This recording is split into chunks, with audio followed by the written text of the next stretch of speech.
Funding for this program is provided by. Additional funding provided by.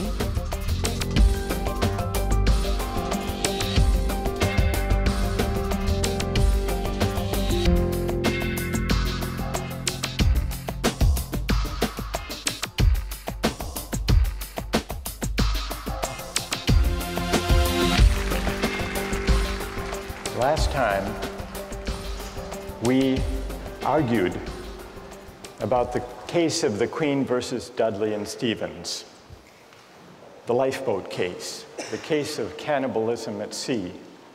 And with the arguments about the lifeboat in mind, the arguments for and against what Dudley and Stevens did in mind, let's turn back to the philosophy, the utilitarian philosophy of Jeremy Bentham. Bentham was born in England in 1748. At the age of 12, he went to Oxford. At 15, he went to law school. He was admitted to the bar at age 19, but he never practiced law. Instead, he devoted his life to jurisprudence and moral philosophy. Last time, we began to consider Bentham's version of utilitarianism. The main idea is simply stated, and it's this.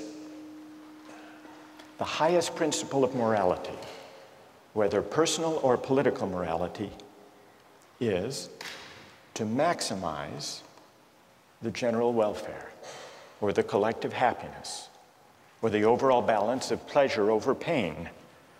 In a phrase, maximize utility. Bentham arrives at this principle by the following line of reasoning. We're all governed by pain and pleasure. They are our sovereign masters, and so any moral system has to take account of them. How best to take account? By maximizing. And this leads to the principle of the greatest good for the greatest number. What exactly should we maximize? Bentham tells us happiness, or more precisely, utility. Maximizing utility is a principle not only for individuals, but also for communities and for legislators. What, after all, is a community?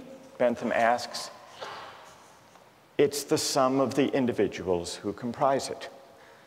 And that's why, in deciding the best policy, in deciding what the law should be, in deciding what's just, citizens and legislators should ask themselves the question, if we add up all of the benefits of this policy and subtract all of the costs, the right thing to do is the one that maximizes the balance of happiness over suffering. That's what it means to maximize utility. Now, today, I want to see whether you agree or disagree with it. And it often goes, this utilitarian logic, under the name of cost-benefit analysis, which is used by companies and by governments all the time. And what it involves is placing a value, usually a dollar value, to stand for utility, on the costs and the benefits of various proposals. Recently in the Czech Republic, there was a proposal to increase the excise tax on smoking. Philip Morris, the tobacco company, does huge business in the Czech Republic. They commissioned a study, a cost-benefit analysis of smoking in the Czech Republic. And what their cost-benefit analysis found was the government gains by having Czech citizens smoke. Now, how do they gain? It's true that there are negative effects to the public finance of the Czech government because there are increased healthcare costs for people who develop smoking-related diseases. On the other hand, there were positive effects, and those were added up on the other side of the ledger. The positive effects included, for the most part, various tax revenues that the government derives from the sale of cigarette products, but it also included healthcare savings to the government when people die early, pension savings, you don't have to pay pensions for as long, and also savings in housing costs for the elderly. And when all of the costs and benefits were added up, the Philip Morris study found that there is a net public finance gain in the Czech Republic of $147 million. And given the savings in housing and healthcare and pension costs, the government enjoys a savings of over $1,200 for each person who dies prematurely due to smoking. Cost-benefit analysis. Now, those among you who are defenders of utilitarianism may think that this is an unfair test. Philip Morris was pilloried in the press, and they issued an apology for this heartless calculation. You may say that what's missing here is something that the utilitarian can easily incorporate, namely, the value to the person and to the families of those who die from lung cancer. What about the value of life? Some cost-benefit analyses incorporate a measure for the value of life. One of the most famous of these involved the Ford Pinto case. Did any of you read about that? This was back in the 1970s. Do you remember what the Ford Pinto was, a kind of car? Anybody?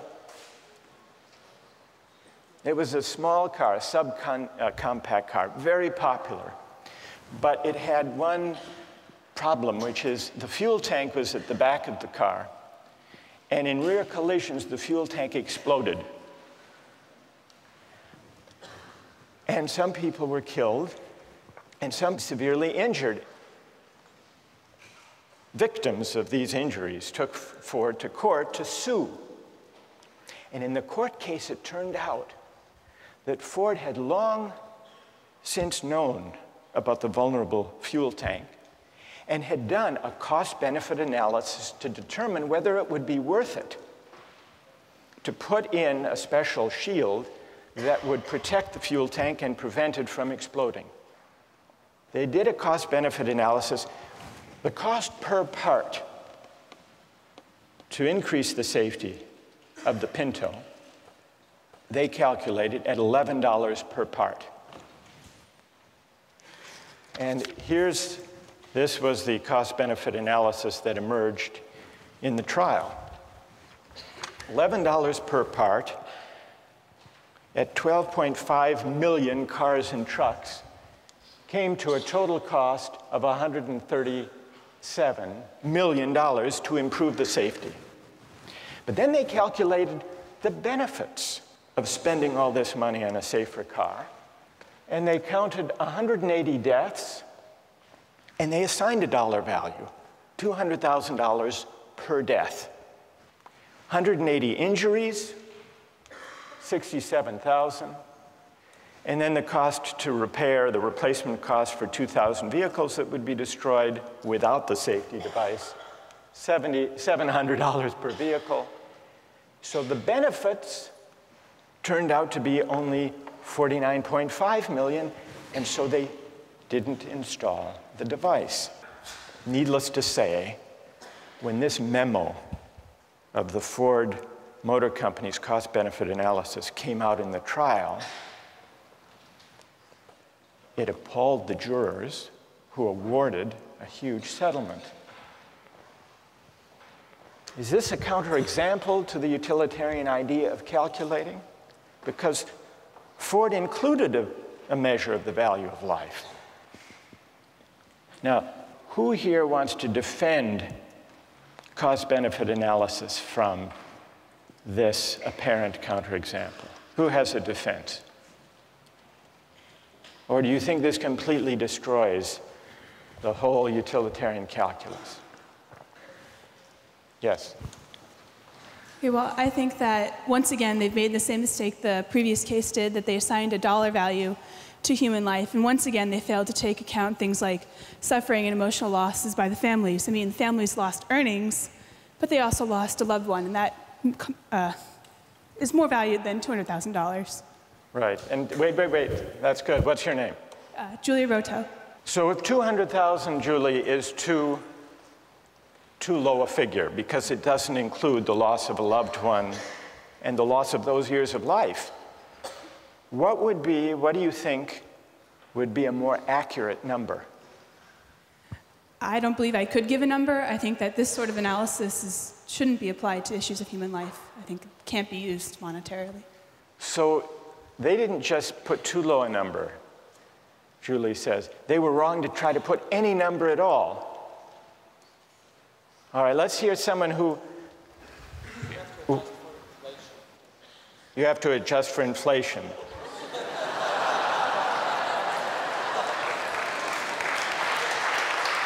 All right, fair enough.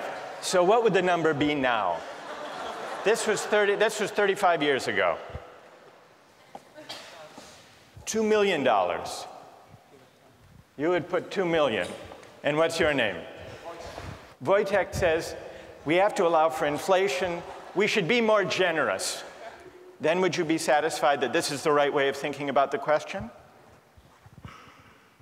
I guess, unfortunately, it is. There needs to be a number put somewhere. Like, I'm not sure what that number would be, but I do agree that there could possibly be a number put on human life. All right, so Wojtek says, and here he disagrees with Julie. Julie says we can't put a number on human life for the purpose of a cost-benefit analysis. Wojtek says we have to, because we have to make decisions somehow. What do other people think about this? Is there anyone prepared to defend cost-benefit analysis here? As accurate, as desirable? Yes? Go ahead. I think that if Ford and other car companies didn't use cost-benefit analysis, they'd eventually go out of business because they wouldn't be able to be profitable, and millions of people wouldn't be able to use their cars to get to jobs, to put food on the table, to feed their children. So I think that if cost-benefit analysis isn't employed, the greater good is sacrificed in this case. All right, let me add, what's your name? Raul. Raul. There was recently a study done about cell phone use by drivers when people are driving a car, and there's a debate whether that should be banned. Yeah. And the figure was that some 2,000 people die as a result of accidents each year using cell phones. And yet, the cost-benefit analysis, which was done by the Center for Risk Analysis at Harvard, found that if you look at the benefits of the cell phone use and you put some value on the life, it comes out about the same because of the enormous economic benefit of enabling people to take advantage of their time, not waste time, be able to make deals and talk to friends and so on while they're driving. Doesn't that suggest that it's a mistake to try to put monetary figures on questions of human life? Well, I think that if the great majority of people try to derive maximum utility out of a service like using cell phones and the convenience that cell phones provide, that sacrifice is necessary for satisfaction to occur. You're an outright utilitarian. Yes. Okay. All right, then one last question, Raul. Okay. And I put this to Wojtek. What dollar figure should be put on human life to decide whether to ban the use of cell phones? Well, I don't want to arbitrarily calculate a figure. I mean, right now, I think that... You want to take it under advisement? Yeah, I'll take it under advisement. But what, roughly speaking, would it be? You've got 2,300 deaths. Okay. You've got to assign a dollar value to know whether you want to prevent those deaths by banning the use of cell phones in cars. Okay. So what would your hunch be? How much? $1 million? $2 million? $2 million was Wojtek's figure. Yeah. Is that about right? Maybe $1 million. $1 million? Yeah. You know, that's good. Thank you. Okay. So these are some of the controversies that arise these days from cost-benefit analysis, especially those that involve placing a dollar value on everything to be added up. Well, now I want to turn to your objections not necessarily to cost-benefit analysis specifically, because that's just one version of the utilitarian logic in practice today, but to the theory as a whole, to the idea that the right thing to do, the just basis for policy and law, is to maximize utility. How many disagree with the utilitarian approach to law and to the common good? How many agree with it? So more agree than disagree. So let's hear from the critics. Yes? My main issue with it is that I feel like you can't say that just because someone's in the minority, what they want and need is less valuable than someone who's in the majority. So I guess I have an issue with the idea that the greatest good for the greatest number is okay, because there's still, what about the people who are in the lesser number? Like, it's not fair to them. They didn't have any say in where they wanted to be. All right, that's an interesting objection. You're worried about the effect on the minority. Yes. What's your name, by the way? Anna. Who has an answer to Anna's worry about the effect on the minority? What do you say to Anna? She said that the minorities value less. I don't think that's the case, because individually the minority's value is just the same as the individual of the majority. It's just that the numbers outweigh the minority. And I mean, at a certain point you have to make a decision, and I'm sorry for the minority, but sometimes it's for the general, for the greater good. For the greater good. Anna, what do you say? What's your name? Yangda. What do you say to Yangda? Yangda says you just have to add up people's preferences, and those in the minority do have their preferences weighed. Can you give an example of the kind of thing you're worried about when you say you're worried about utilitarianism violating the concern or respect due the minority? Okay. Can you give an example?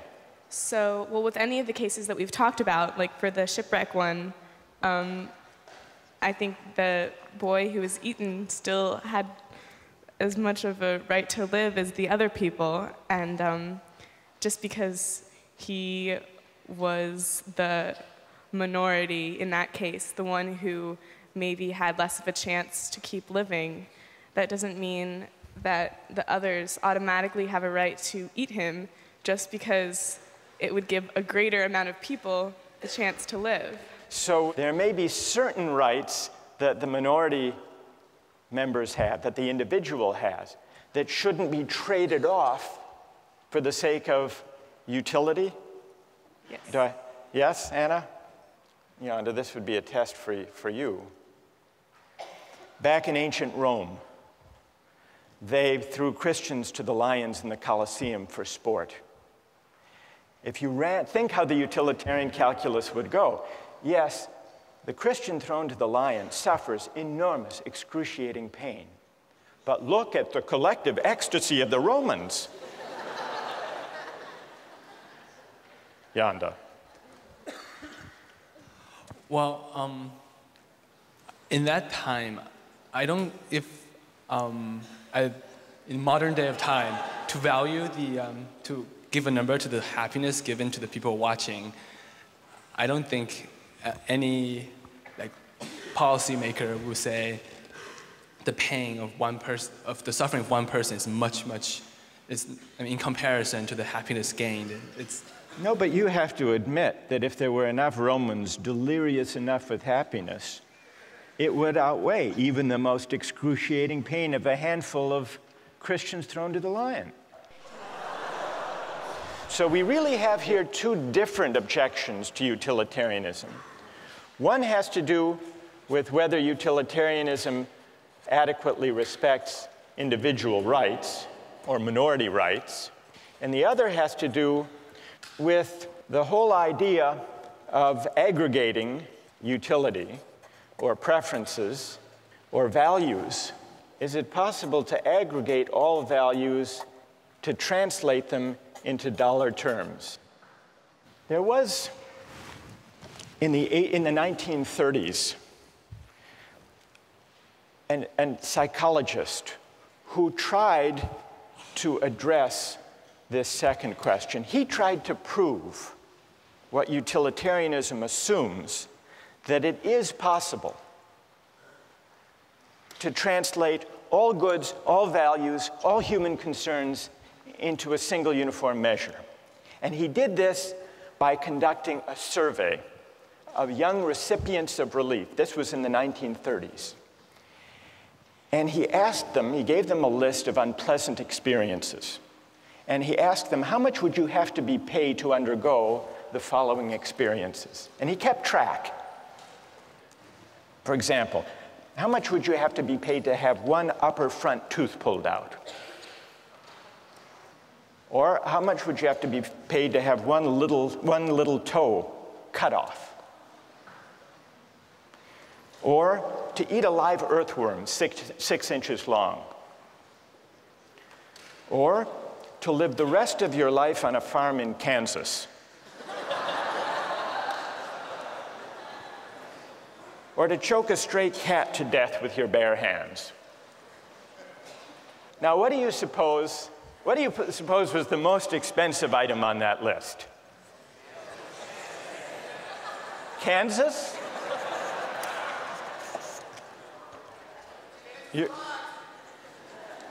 You're right, it was Kansas. For Kansas, people said they'd have to be paid $300,000.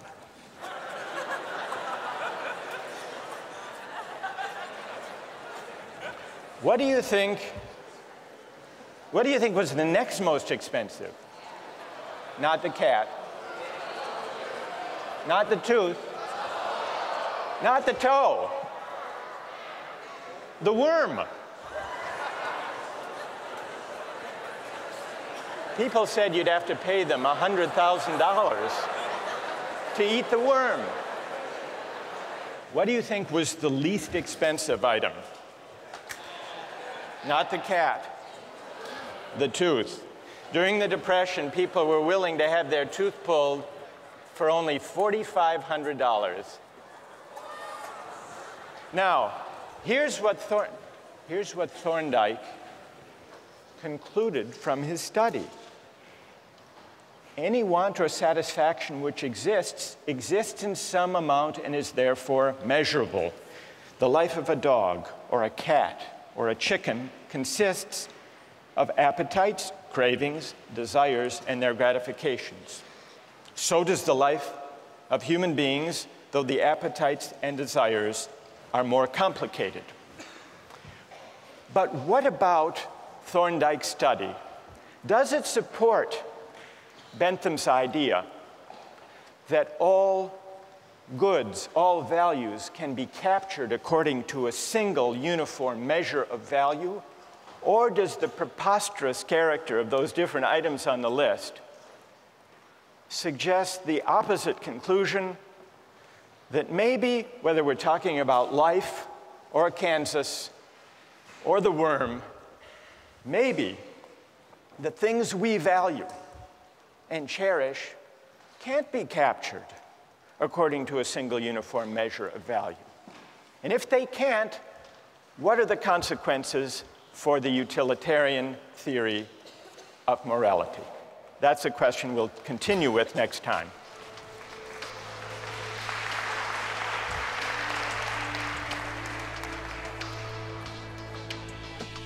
All right, now let's take the other part of the poll. Which is the highest experience or pleasure?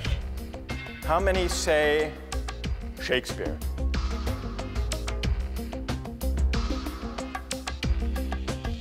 How many say Fear Factor? No, you can't be serious. Really?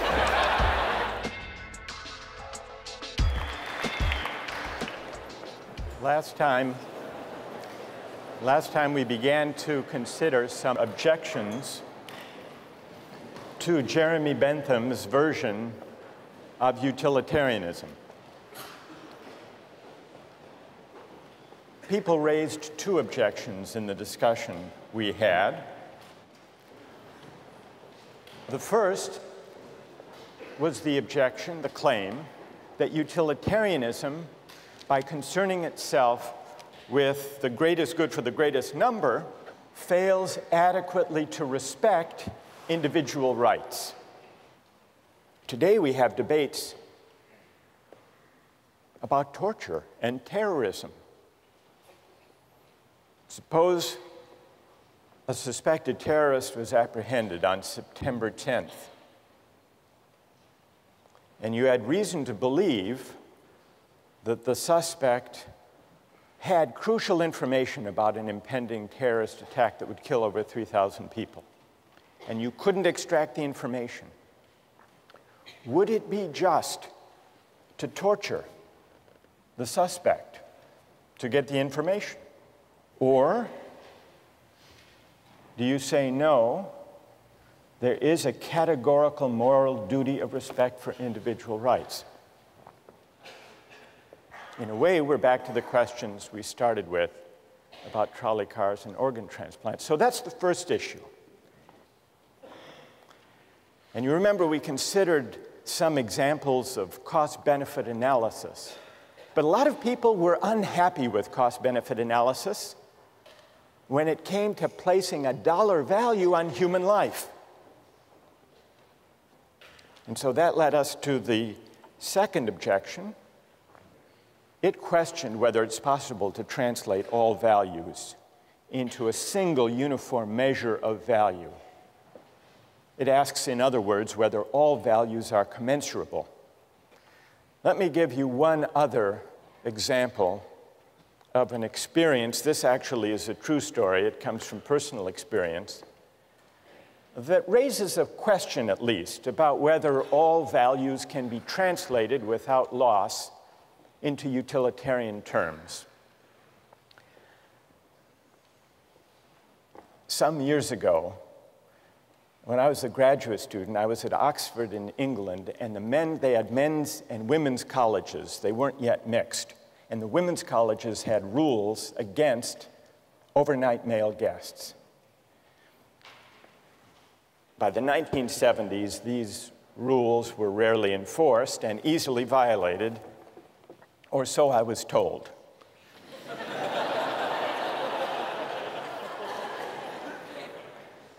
By the late 1970s, when I was there, pressure grew to relax these rules, and it became the subject of debate among the faculty at St. Anne's College, which was one of these all-women's colleges. The older women on the faculty were traditionalists. They were opposed to change on conventional moral grounds. But times had changed, and they were embarrassed to give the true grounds for their objection. And so they translated their arguments into utilitarian terms. If men stay overnight, they argued, the costs to the college will increase. How, you might wonder? Well, they'll want to take baths, and that'll use up hot water, they said. Furthermore, they argued, we'll have to replace the mattresses more often. The reformers met these arguments by adopting the following compromise.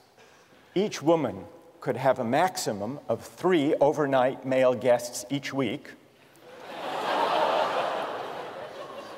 They didn't say whether it had to be the same one or 3 different, provided, and this was the compromise, provided the guest paid 50 pence to defray the cost to the college. The next day, the national headline in the national newspaper read, St. Anne's girls, 50 pence a night.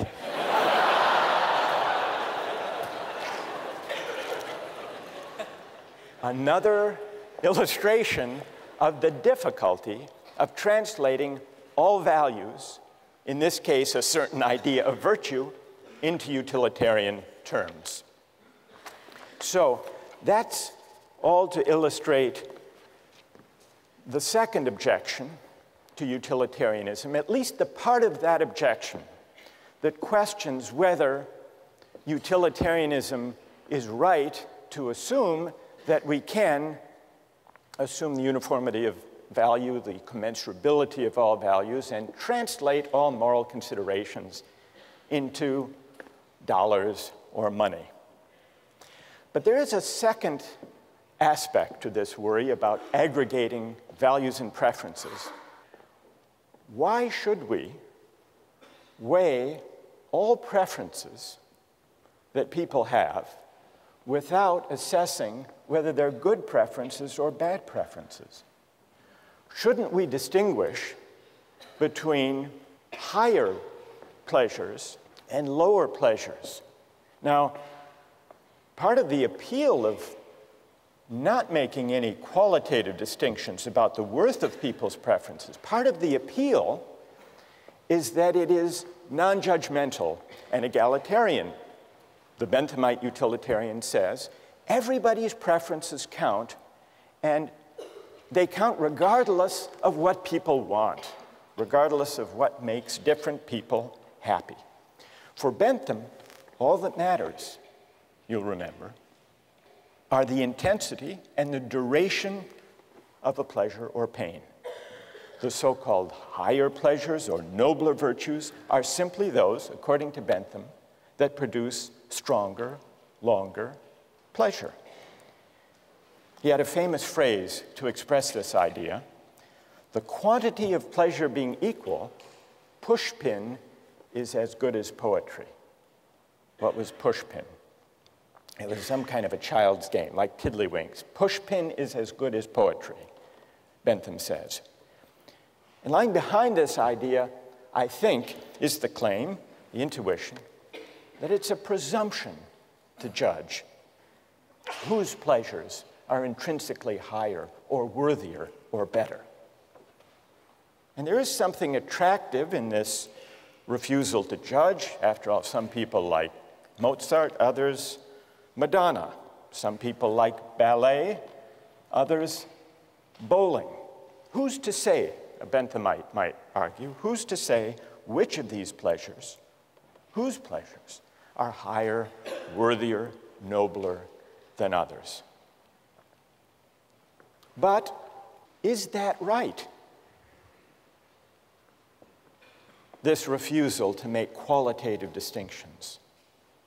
Can we altogether dispense with the idea that certain things we take pleasure in are better or worthier than others? Think back to the case of the Romans in the Colosseum. One thing that troubled people about that practice is that it seemed to violate the rights of the Christian. Another way of objecting to what's going on there is that the pleasure that the Romans take in this bloody spectacle, should that pleasure, which is a base, kind of corrupt, degrading pleasure, should that even be valorized or weighed in deciding what the general welfare is?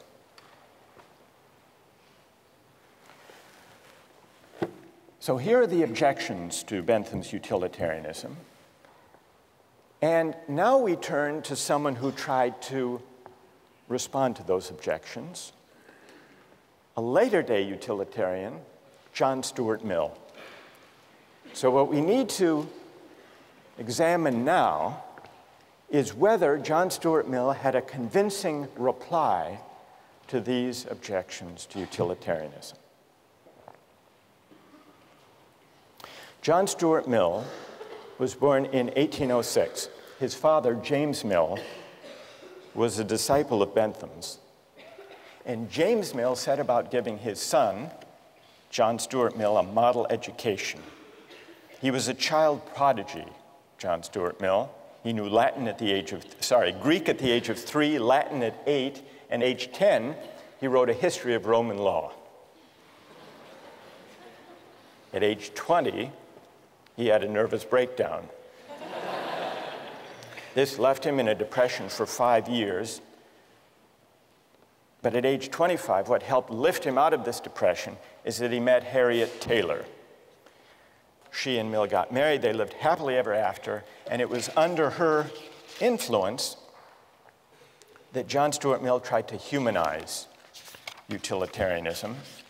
What Mill tried to do was to see whether the utilitarian calculus could be enlarged and modified to accommodate humanitarian concerns like the concern to respect individual rights, and also to address the distinction between higher and lower pleasures. In 1859, Mill wrote a famous book on liberty, the main point of which was the importance of defending individual rights and minority rights. And in 1861, toward the end of his life, he wrote the book we read as part of this course, Utilitarianism. He makes it clear that utility is the only standard of morality, in his view. So he's not challenging Bentham's premise. He's affirming it. He says very explicitly, the sole evidence it is possible to produce that anything is desirable is that people actually do desire it. So he stays with the idea that our de facto, actual, empirical desires are the only basis for moral judgment. But then, on page 8, also in chapter 2, he argues that it is possible for a utilitarian to distinguish higher from lower pleasures. Now, those of you who have read Mill already, how, according to him, is it possible to draw that distinction? How can a utilitarian distinguish qualitatively higher pleasures from lesser ones, base ones, unworthy ones? Yes? If you've tried both of them, and you'll prefer the higher one naturally, always. That's great. That's right. What's your name? John. So, as John points out, Mill says, here's the test. Since we can't step outside actual desires, actual preferences, that would violate utilitarian premises, the only test of whether a pleasure is higher or lower is whether someone who has experienced both would prefer it. And here, in chapter 2, we see the passage where Mill makes the point that John just described. Of two pleasures, if there be one to which all or almost all who have experience of both give a decided preference, irrespective of any feeling of moral obligation to prefer it, in other words, no outside, no independent standard, then that is the more desirable pleasure. What do people think about that argument? Does it succeed? How many think that it does succeed? Of arguing within utilitarian terms for a distinction between higher and lower pleasures. How many think it doesn't succeed? Right, I want to hear your reasons. But before we give the reasons, let's do an experiment of Mill's claim. In order to do this experiment, we're going to look at 3 short excerpts of popular entertainment. The first one is a Hamlet soliloquy. It'll be followed by 2 other experiences. See what you think. What a piece of work is a man. How noble in reason. How infinite in faculties, in form and moving, how express and admirable. In action, how like an angel. In apprehension, how like a god. The beauty of the world, the paragon of animals. And yet to me, what is this quintessence of dust? Man delights not me.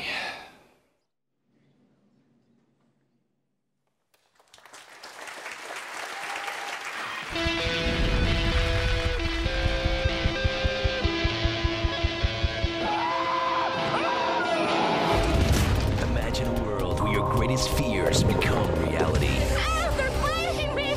Each show, 6 contestants from around the country battle each other in 3 extreme stunts. These stunts are designed to challenge the contestants both physically and mentally. 6 contestants, 3 stunts, 1 winner. Yes! Fear Factor.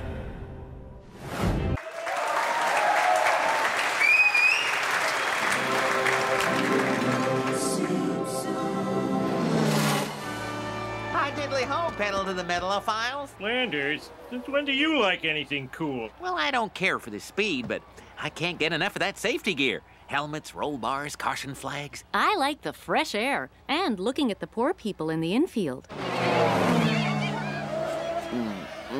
Dang, Cletus, why'd you have to park by my parents? Now, honey, it's my parents, too.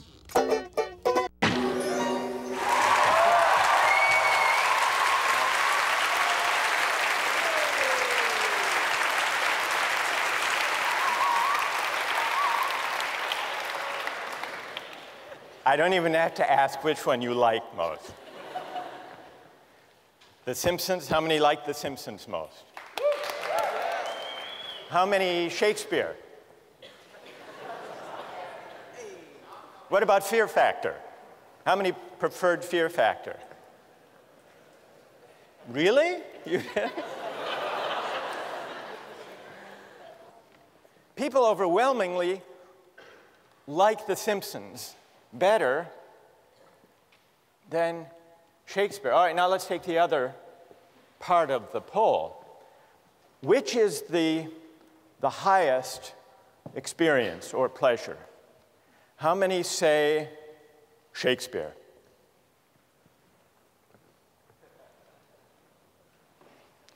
How many say Fear Factor? No, you can't be serious. Really? What? All right, go ahead. You can say. I found that one the most entertaining. I know, but which do you think was the worthiest, the noblest experience? I know you found it the most entertaining. If something is good just because it is pleasurable, what does it matter whether you have sort of an abstract idea of whether it is good by someone else's sense or not? All right, so you come down in the straight Benthamite side. Who's to judge? And why should we judge? Apart from just registering and aggregating de facto preferences. All right, that's fair enough. What's your name? Nate? Okay, fair enough. All right, so how many think The Simpsons is actually, apart from liking it, is actually the higher experience? Higher than Shakespeare. All right, let's see the vote for Shakespeare again. How many think Shakespeare is higher? All right, so why is it? Ideally, I'd like to hear from someone. Is there someone who thinks Shakespeare is highest, but who preferred watching The Simpsons? Yes? Like, I guess just sitting watching The Simpsons, it's entertaining because they make jokes and they make us laugh, but like, someone has to tell us that Shakespeare was this great writer. We had to be taught how to read him, how to understand him. We had to be taught how to kind of take in Rembrandt, how to analyze a painting. Well, what's your name? Anisha. Anisha, when you say someone told you that Shakespeare is better, right, are you accepting it on blind faith? You voted that Shakespeare is higher only because the culture tells you that or teachers tell you that, or do you actually agree with that yourself? Well, in the sense of Shakespeare, no, but earlier you made an example of Rembrandt. I feel like I would enjoy reading a comic book more than I would enjoy kind of analyzing Rembrandt because someone told me it was great, you know? Right, so some of this seems to be, you're suggesting, a kind of cultural convention and pressure. We're told what books, what works of art are great. Who else? Yes. Although I enjoyed watching The Simpsons more in this particular moment in Justice, if I were to spend the rest of my life considering the 3 different video clips shown, I would not want to spend that remainder of my life considering the latter 2 clips. I think I would derive more pleasure from being able to branch out in my own mind, sort of considering more deep pleasures, more deep thoughts. And tell me your name. Joe. Joe. So if you had to spend the rest of your life on a farm in Kansas with only Shakespeare or the collected episodes of The Simpsons, you would prefer Shakespeare? What do you conclude from that about John Stuart Mill's test? That the test of a higher pleasure is whether people who have experienced both prefer it. Can I cite another example briefly? Yeah. In neurobiology last year, we were told of a rat who was tested a particular center in the brain where the rat was able to stimulate its brain and cause itself intense pleasure repeatedly. The rat did not eat or drink until it died. So the rat was clearly experiencing intense pleasure. Now, if you ask me right now if I would rather experience intense pleasure or have a full lifetime of higher pleasure, I would consider intense pleasure to be low pleasure. I would right now enjoy intense pleasure. But, yes, I would. I certainly would. But over a lifetime, I would think almost a complete majority here would agree that they would rather be a human with higher pleasure than be that rat with intense pleasure for a momentary period of time. So, now, in answer to your question, right. I think this proves that, or I won't say proves, I think the conclusion is that Mill's theory that when a majority of people are asked what they would rather do, they will answer that they would rather engage in a higher pleasure. So you think that this supports Mill? You think Mill is onto something here? I do.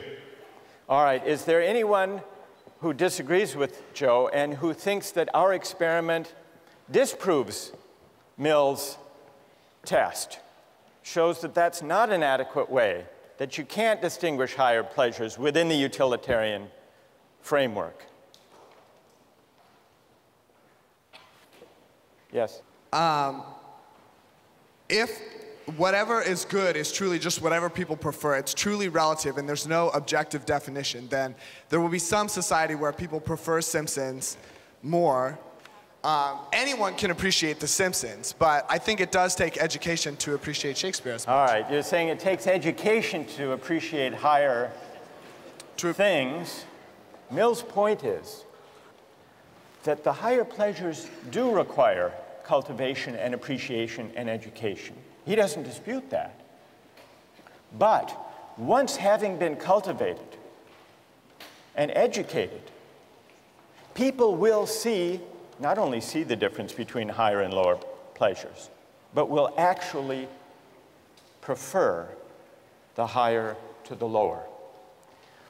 You find this famous passage from John Stuart Mill: "It is better to be a human being dissatisfied than a pig satisfied. Better to be Socrates dissatisfied than a fool satisfied. And if the fool or the pig are of a different opinion, it is because they only know their side of the question." So here you have an attempt to distinguish higher from lower pleasures. So going to an art museum or being a couch potato and swilling beer watching television at home. Sometimes, Mill agrees, we might succumb to the temptation to do the latter, to be couch potatoes. But even when we do that, out of indolence and sloth, we know that the pleasure we get gazing at Rembrandts in the museum is actually higher, because we've experienced both. And it is a higher pleasure gazing at Rembrandts because it engages our higher human faculties. What about Mill's attempt to reply to the objection about individual rights? In a way, he uses the same kind of argument. And this comes out in chapter 5. He says, I dispute the pretensions of any theory which sets up an imaginary standard of justice not grounded on utility,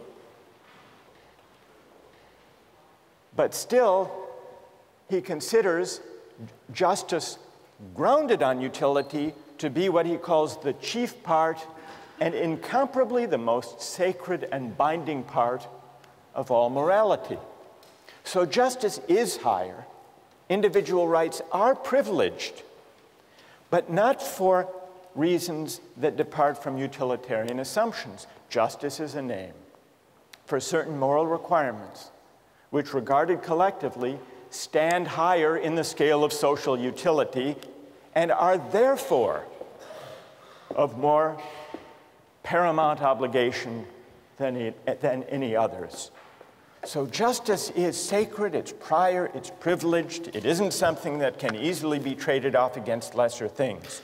But the reason is ultimately, Mill claims, a utilitarian reason once you consider the long-run interests of humankind, of all of us as progressive beings. If we do justice and if we respect rights, society as a whole will be better off in the long run. Well, is that convincing?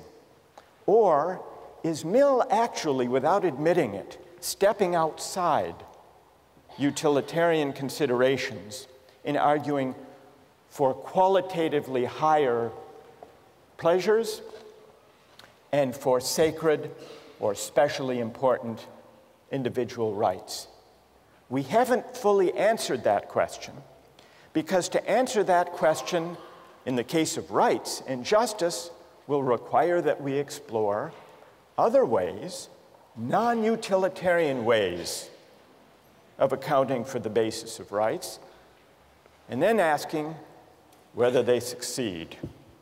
As for Jeremy Bentham, who launched utilitarianism as a doctrine in moral and legal philosophy, Bentham died in 1832 at the age of 85. But if you go to London, you can visit him today, literally.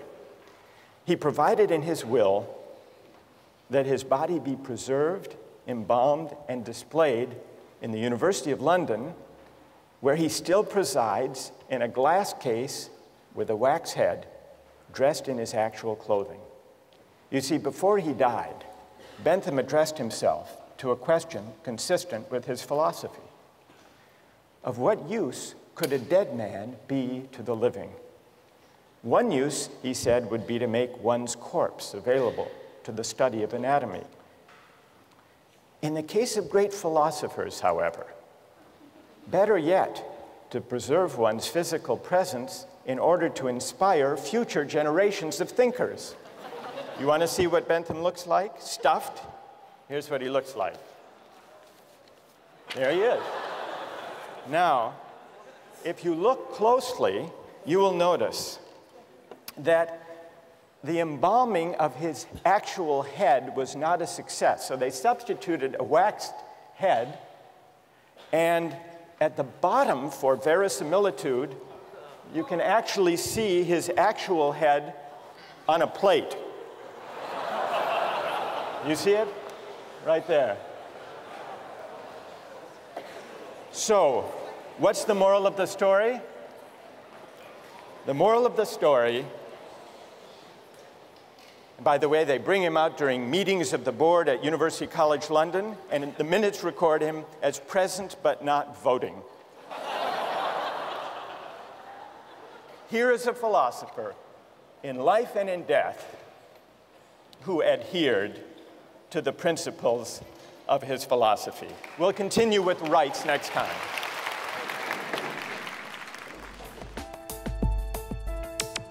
Don't miss the chance to interact online with other viewers of Justice. Join the conversation, take a pop quiz, watch lectures you've missed, and learn a lot more. Visit justiceharvard.org. It's the right thing to do.